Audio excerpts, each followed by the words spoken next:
सुप्रभात बच्चों, कक्षा 6वीं की हिंदी क्लास में आप सभी का स्वागत है। आज हम हिंदी व्याकरण में पुनरावृत्ति अभ्यास कार्य के अंतर्गत पाठ 6 शब्द निर्माण समास इसका हम अध्ययन करेंगे। हम इसका विस्तार पूर्वक अध्ययन पहले के वीडियो में कर चुके हैं। आज हम पुनरावृत्ति करके उसका अभ्यास कार्य करेंगे। तो समास क्या होते हैं, जैसा कि मैंने आप लोगों को पहले भी बताया, दो शब्दों या वाक्यांशों को जब हम मिलाकर एक नया सामासिक पद बनाते हैं तो वो समास कहलाता है। दो वाक्यांश मिलकर एक सामासिक पद बना रहे हैं, मतलब उसका कोई शब्द का अर्थ निकल रहा है, वो हमारा समास हो गया। तो समास में दो पद होते हैं, जिसे पहला जो सामासिक पद बना, जैसे हमने यहाँ रातों रात या पितृभक्त, इसमें दो समास के दो पद हैं। तो पहला पद जैसे रातों और दूसरा पद रात, दो पदों को मिलाकर एक नया सामासिक पद बना है। तो जो पहला पद होता है उसे पूर्व पद और जो दूसरा पद होता है उसे हम क्या कहते हैं, उत्तर पद। और ये जो पूरा बनता है उनको जोड़ने पे वो सामासिक पद कहलाता है। तो ये तो हुआ समास और समास की परिभाषा और उसका विच्छेद किस तरह करते हैं इसकी बात। अब हम पढ़ेंगे समास कितने समास के भेद। तो समास के 6 भेद होते हैं। अव्ययी भाव समास, तत्पुरुष समास, बहुब्रीहि समास, द्वंद्व समास, कर्मधारय समास और द्विगु समास। तो इनका भी हमने विस्तार पूर्वक अध्ययन कर चुके हैं। अव्ययी भाव जिसमें पूर्व पद प्रधान होता है और वो अव्ययी भाव होता है, पहला जो पद होता है वो अव्यय होता है।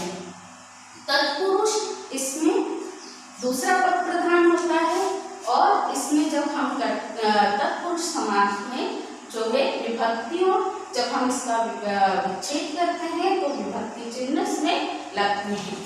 जैसे पितृभक्त तो पिता का भक्त, घुड़सवार घोड़े पर सवार, इस तरह इसमें विभक्ति चिन्ह का लगते हैं। और अगर हम इसे सामासिक पद बनाते हैं तो विभक्ति चिन्ह का लोप हो जाता है। बहुब्रीहि समास, इसमें दोनों ही पद प्रधान होते हैं, जैसे गजानन, तो यहाँ गज है आनंद जिसका, और वो इसका में तीसरा ही अर्थ निकल रहा है और वो गणेश है। पंकज, पंकज में जन्मा या कीचड़ में जन्मा, तो वो क्या है, कमल, तो यहाँ पर एक तीसरा ही अर्थ निकलता है, वो बहुब्रीहि समास होता है। द्वंद्व समास जिसमें दोनों ही पद प्रधान होते हैं और इसमें जब हम इसका लोप करते हैं दोनों ही पद प्रधान होते हैं और इसमें जो है समुच्चय बोधक अव्यय लगते हैं, जिसमें सत्य और असत्य, तो सत्य असत्य बीच में हम ये योजक चिन्ह लगाते हैं। माता पिता लाभ हानि, तो इसमें समुच्चय बोधक, अगर हम इसका विच्छेद करेंगे तो इसमें और एवं इसलिए इस तरह के शब्द आते हैं। कर्मधारय समास, कर्मधारय समास में पहला पद जो होता है पूर्व पद और उत्तर पद दोनों में ही उपमेय उपमान या विशेषण विशेष्य का बोध होता है। जैसे नील कमल, नीला है कमल, तो यहाँ पर कमल की विशेषता बताई है, उपमेय उपमान। पुरुषोत्तम, पुरुषों में जो उत्तम है। चंद्रमुख, चंद्र के समान विशेषण और विशेष्य यहाँ पर है। चरण कमल, कमल के समान चरण है। द्विगु समास जिसमें कि हमें पहले ही पद में संख्या बोधक होता है, पहला पद संख्या बोधक है, जैसे चौमासा, नवरंग, दोपहर, दोपहर, दो पहरों का समूह हो गया, त्रिवेणी, 3 वेणियों का समूह है। इस तरह हमने पहले भी तो अध्ययन कर चुके हैं और आज हम इसकी पुनरावृत्ति करेंगे। अब हम इसका अभ्यास कार्य करेंगे। तो आप सभी अपनी अपनी किताबों को खोलेंगे और पेज नंबर 39 निकालेंगे। पहला प्रश्न है, सही विकल्प पर सही का चिन्ह लगाइए। कर समस्त पद रातों रात में है। तत्पुरुष समास, बहुब्रीहि समास और अव्ययी भाव। तो रातों रात में कौन सा समास है, अव्ययी भाव। कर्मधारय समास नहीं है, नीलकमल, मार्गव्यय या चंद्रमुख, तो यहाँ पर आएगा मार्गव्यय। द्वंद्व समास है, दानवी ऋणमुक्त या सीताराम तो सीताराम। घ है गणयुक्त में समास है करण तत्पुरुष, अपादान तत्पुरुष या अधिकरण तत्पुरुष तो अपादान तत्पुरुष। ड गिरिधर में समास है कर्मधारय द्विगु या बहुव्रीहि तो सही उत्तर आएगा बहुव्रीहि समास। प्रश्न 2 है सही कथन पर सही का और गलत कथन पर गलत का चिन्ह लगाइए। तो द्विगु समास में समस्त पर समूहवाचक होता है, सही। बहुव्रीहि समास में अन्य पद प्रधान होता है, सही।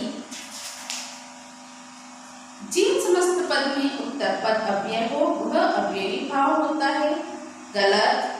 तत्पुरुष समास में पूर्व पद पूर्ण रहता है, गलत। और द्वंद्व समास में पूर्व पद प्रधान होता है, वो भी गलत है। प्रश्न नंबर 3 है निम्नलिखित समास विग्रह के समस्त पद बनाइए, वो भेदों के नाम लिखिए।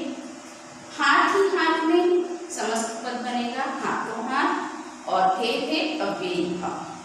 जीवन का साथी, जीवन का साथी तो इसका आएगा जीवन साथी और ये तत्पुरुष समास। पुरुषों में उत्तम है जो समस्त पद बनेगा पुरुषोत्तम और भेद आएगा कर्मधारय। 7 दिनों का समूह सप्ताह कहलाएगा, समस्त पद में आएगा सप्ताह और द्विगु समास। 3 हैं लोचन जिसके त्रिलोचन बहुव्रीहि समास। अब प्रश्न नंबर 4 निम्नलिखित समस्त पद का विग्रह करके उनके भेद के नाम लिखिए। क है यथा संभव तो विग्रह में आएगा जैसा संभव हो सके और भेद आएगा अव्ययी भाव। आप बीती आप पर बीती तत्पुरुष समास। चरण कमल कमल के समान चरण कर्मधारय समास। श्वेतांबर श्वेत अंबर वाली बहुव्रीहि समास। दाल और रोटी द्वंद्व समास। प्रश्न 5 है निम्नलिखित समासों के 2 उदाहरण दीजिए। क है अव्ययी भाव तो अव्ययी भाव का उदाहरण है यथासंभव आजीवन।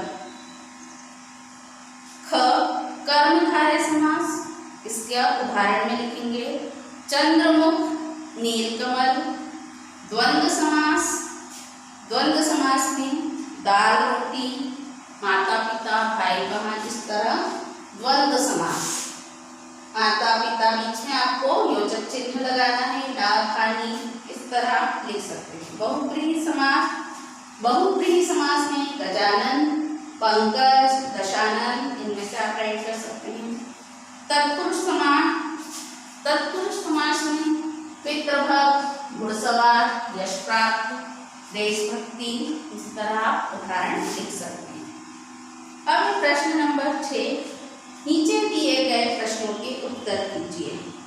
तो अब आप लोगों को प्रश्नों के उत्तर ही आपको किताब में ही दिए हुए हैं तो आपको उसमें से लिखना है। पहला प्रश्न है समास से क्या अभिप्राय है। उत्तर है 2 या 2 से अधिक शब्दों के संक्षिप्तीकरण में से नए शब्द बनाने की क्रिया को समास कहते हैं। प्रश्न 2 है पूर्व पद तथा उत्तर पद का अंतर स्पष्ट कीजिए। तो सामासिक पद में समस्त पद के प्रथम पद को पूर्व पद कहते हैं और समस्त पद के दूसरे पद को उत्तर पद कहते हैं। जो भी समस्त पद का पूर्व पद होता है वो पूर्व पद कहलाता है और जो समस्त पद के दूसरा पद जो होता है वो उत्तर पद कहलाता है। प्रश्न 3 है कर्मधारय तथा बहुव्रीहि समास में अंतर बताइए। तो आप लोगों को कर्मधारय और बहुव्रीहि समास का अंतर लिखना है। बहुव्रीहि समास में तीसरा पद अर्थात अन्य पद प्रधान होता है तथा वह किसी सांकेतिक अर्थ को बताता है, जबकि कर्मधारय समास में पूर्व पद विशेषण या उपमान तथा उत्तर विशेष्य या उपमेय होता है। जैसे उदाहरण में लिखेंगे कमल नयन, कमल जैसे नयन है जिसके तो वो कृष्ण या विष्णु वो बहुव्रीहि समास में आएगा। और कमल नयन कमल रूपी नयन कर्मधारय समास।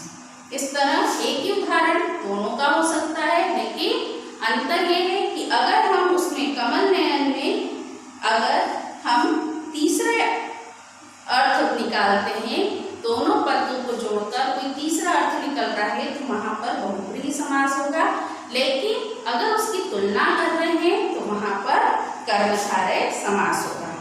उसी प्रकार पीतांबर पीले वस्त्र हैं जिसके, वो कृष्ण या विष्णु है, वो बहुब्रीहि समास है। और पीतांबर पीले वस्त्र मतलब कि वस्त्र की विशेषता बताई है, इसलिए वहां पर कर्मधारय समास है।